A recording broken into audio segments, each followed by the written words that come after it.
Xalisa pişiriq tam salondagi barliq azizlar qandoqlar yaxshimi? Bugun o'tmoqchi bo'lgan yana bir darsimiz oilada lampon tayyorlash va uning tengini hozirlashni o'tamiz. Xonimlar nihoyat qulay. Endi buningga kerakli bo'lgan materiallar shu usul bo'yicha berildi va buningga endi yozma shakllar bo'yicha eng oxirida ko'rsanglar bo'ladi. Monika shu bir qator materialni tayyorlaymiz. Endi sizlarga tafsil to'xtalib o'tamiz.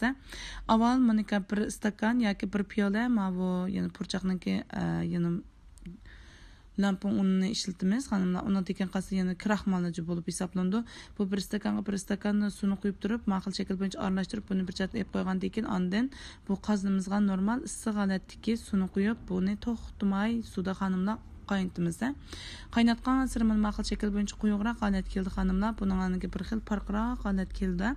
Ondan keyin farqroq holat kelgandan keyin bir g'izg'i elib turib, xonimlar uningdagi ma'qul holat bo'yicha to'kamiz.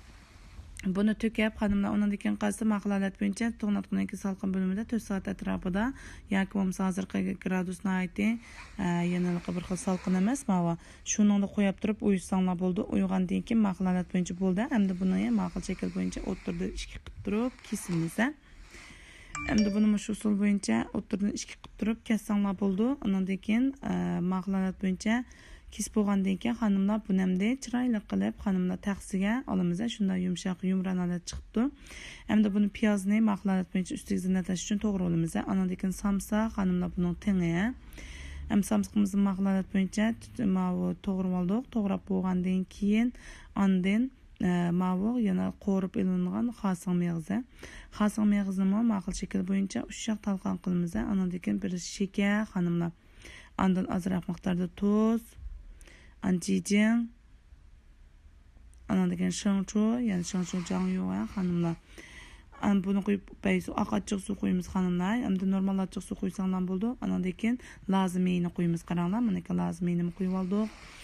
Kunjutlik aralashtirib uni qilsanglar bo'ladi. Xonimlar bo'lmasa, mushna holat bo'yicha lozimiyni qo'yib, undan keyin samsoqni va issiqroq kelgan suyimizni qo'yamiz.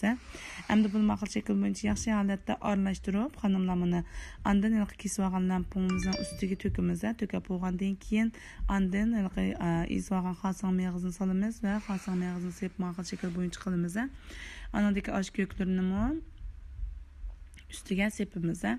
Endi osh ko'klarimizni sepib oldik xonimlar. Undan keyin qalsa o'zimiz iste'mol ahvoli qarab turib iste'mol qilsanglar bo'ldi. Endi berilgan materialni mana xonimlar, va hozir tilimiz shu suv bo'yicha qilsanglar bo'ldi.